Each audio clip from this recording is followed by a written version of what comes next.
What's up, everyone? Welcome to Power Play with CJ. Tonight we're going to focus in on the three finals for the Jack Adams Trophy for Coach of the Year and what that means for John Tortorella of the New York Rangers, Paul McLean of the Ottawa Senators, and Ken Hitchcock of the St. Louis Blues. Come right out and say it. Kevin Dineen got screwed. Obviously, the three very deserving candidates, but Kevin Dineen of the Florida Panthers should have been Coach of the Year. He was instrumental in a turnaround, him and Dale Talon, bringing in the comparable players to help the team compete. But let's focus on the current candidates. Obviously, as a masshole, I love Tortorella. I love what he brings to the table. F this, F that. Not exactly the most gracious way of getting his message across, but he gets the message across, and he's a guy that's feared and respected by his players. And he's won it before in 2004.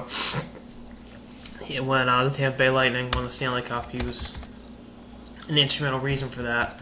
His hard-nosed coaching and. He brought the best out of me in the Cavalier at that time, and hey, he's a great coach. Number two, Paul McLean, another great rookie coach, helped turn around the Ottawa Senators. Had an abysmal year last year, and finished 8th in the East, 18-point improvement, and the second best year ever by a rookie coach. He Mike Babcock disciple, so to speak, and. Really come up through Babcock's system in both Anaheim and Detroit. Now he's finally earned his own way with the Senators, and they're going to have tremendous success in the long term with the young players they've assembled. And with McLean at the helm, he's really the kind of guy that you can, build around, help bring the best out of your young players, especially. But that's what it is. And finally, who I have winning it, Ken Hitchcock. You look at what St. Louis was doing before he took over. 13 games into the season, they had they're 6-7, and then they finished 49, 22, and 11. It's remarkable. He was instrumental. Like I said, he was nowhere instrumental, like an idiot. Hitchcock's been to finals 4 times before. He finished second and third. I think second once and third twice when he was with the Dallas Stars. And he's a great coach. He really whipped that team into shape. He's a hard-nosed guy, kind of like Tortorella. But I can't. They're the number 2 team in the West. No one had them picked to finish that high.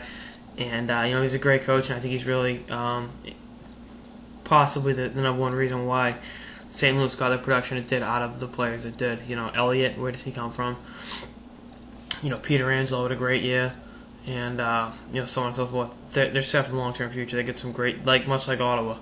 And I don't mean disrespect Tortorella, but he had some great team. He had a great team in front of him, and did he bring the best out of that team? Absolutely, but to the level that both McLean and Hitchcock did, no. And like I said, I love Torts. I'm a masshole. We have a similar lineage, but I got to go with Ken Hitchcock on this. Definitely St. Louis would not have had the success it did under another coach. I don't think.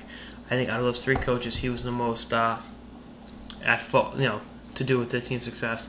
And that's all I got. So this is Power Play with CJ on why Ken Hitchcock of the St. Louis Blues deserves the Jack Adams Trophy for NHL Coach of the Year. Stay tuned for more episodes throughout the playoffs and beyond. Later, guys.